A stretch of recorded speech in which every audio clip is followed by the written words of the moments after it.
আসসালামু আলাইকুম সকল বন্ধুরা কেমন আছেন?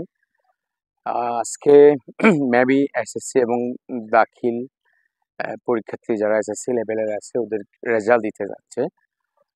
আপনাদেরকে সবাইকে অনেক শুভকামনা। আজকে একটা ভালো বিষয় প্রেজেন্ট হতে যাচ্ছে। আসল কথা হচ্ছে আমি যে বিষয় নিয়ে কথা বলবো সেটা হচ্ছে আমরা শিক্ষা জীবনে আমিও লেখাপড়া করেছি। আমাদের শিক্ষা জীবনে যে সার্টিফিকেট যে পরীক্ষার কথা সবাই খোঁজ খবর রাখে সেটা হচ্ছে এসএসসি লেভেলের। বন্ধুরা, আসলে আমি যে কথাগুলো বলবো এগুলো সবাই জানে, সবাই ইউটিউবে দেখে গুগলে দেখে। যারা আসলে ড্রপ আউট আছে, যারা বিশ্বের মধ্যে সেরা সফলতার তকমা নিয়ে যারা সফল স্থানে আছে, এদের মধ্যে অনেকে ড্রপ আউট ছিল এবং ওরা অনেকে এসএসসি গণ্ডি পাস করতে পারেনি, এরকম অনেকে আছে। এবং এরকমও ঘটনা ইতিহাসে আছে যে যে প্রতিষ্ঠান থেকে যে লোকটি ড্রপ আউট হয়েছিল উক্ত প্রতিষ্ঠানেই তাকে সমাবর্তন প্রোগ্রামে তাকেই বক্তব্য দেওয়ার জন্য নিয়ে যাওয়া হচ্ছে। এটার মূল রহস্য হচ্ছে সে সফল।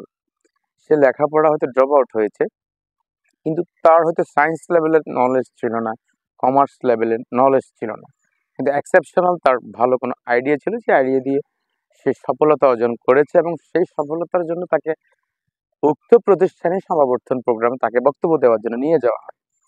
সুতরাং আজকে যেসব বন্ধুরা, যেসব ছোট ভাই বোনেরা এসএসসি পরীক্ষার রেজাল্ট দিতে যাচ্ছে বা পেতে যাচ্ছ, তাদের রেজাল্ট যদি কোনো রকমের গ্রেড এভারেজ পয়েন্টটা যদি নর্মাল আছে, মন খারাপ করার কোনো কিছুই নেই।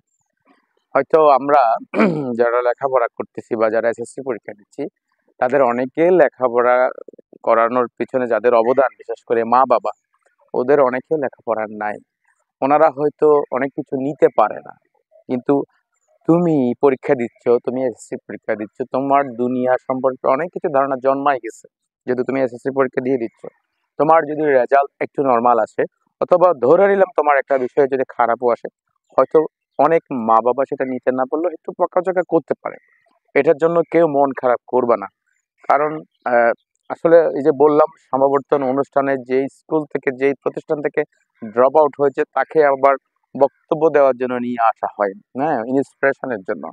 সুতরাং আমরা এসএসসি মানে আমাদের শেষ না। যারা ভালো রেজাল্ট করছে তাদের জন্য শুভকামনা থাকবে, ওরা আরো আরো আরো আরো উপর অনেক কিছু করবে, সেটা ঠিক আছে। কিন্তু যাদের রেজাল্ট একটু নর্মাল আসবে, কোনোভাবে মন খারাপ করবা না। আর 2024 সালের যুগ, এখন গ্লোবালাইজেশনের যুগ, এখন চেষ্টা করবা হাতের কাজ শেখার জন্য। জেনারেল লেখাপড়া থেকেও হাতের কাজের গুরুত্বটা বেশি। বিভিন্ন ভিডিও এডিটিং, বিভিন্ন সফটওয়্যার। আমরা একটা জিনিস ভুল করে কি, আমরা অনেক অনেক লেখাপড়া করার পরে, ইন্টার পাস করার পরে, অনার্সের পরে আমরা কম্পিউটারটা শিখি। যারা এবার এসএসসি পাস করবে, আজকে যারা রেজাল্ট দিবে এসএসসি, ওরা চেষ্টা করবা বিশেষ করে বর্তমান হচ্ছে তিনটা জিনিস ফার্স্ট জানতে হবে। সেটা হচ্ছে ইংরেজিতে ভালো থাকতে হবে, সেটা আবার লেখাপড়ায় না, ইংরেজি ভালো বলতে পারলেও হবে, লিখতে পারলে তো আরো ভালো। আরেকটা হচ্ছে আইসিটি, কম্পিউটারে ফার্স্ট হইতে হবে এবং কমিউনিকেশন ভালো হইতে হবে। আমরা অনেকে আছি অনেক লেখাপড়া করি, বাট মানুষের সাথে কমিউনিকেশনের দিক দিয়ে আমরা অনেক পিছিয়ে আছি, ভালো ম্যানারিং জানি না। এগুলো আমরা ইন্টারনেট থেকে, ভালো যারা সফল মানুষদের কাছ থেকে দেখে দেখে আমরা শিখবো। সুতরাং আজকের সেই রেজাল্টের পরে যদি কারো রেজাল্ট নর্মাল আসে, কখনো ভুলেও মন খারাপ করবে না। বিভিন্ন স্কিলেবল কাজগুলো আমরা শিখে নেব, এর পরবর্তীতে আমরা এগিয়ে যাব। এটা হচ্ছে যাদের রেজাল্ট নর্মাল আসবে তাদের জন্য। আর যাদের লেখাপড়া ভালো বা রেজাল্ট ভালো আসবে, ওরা তো আরো এগিয়ে যাবে। এবং বন্ধু বান্ধব, যেমন ধরো একই ক্লাসে আমরা অনেক বন্ধু বান্ধব আছি, দেখা গেছে আমাদের দু চারটা ফ্রেন্ড একটু নর্মাল রেজাল্ট করছে, আমরা তাদেরকে ইগনোর করব না।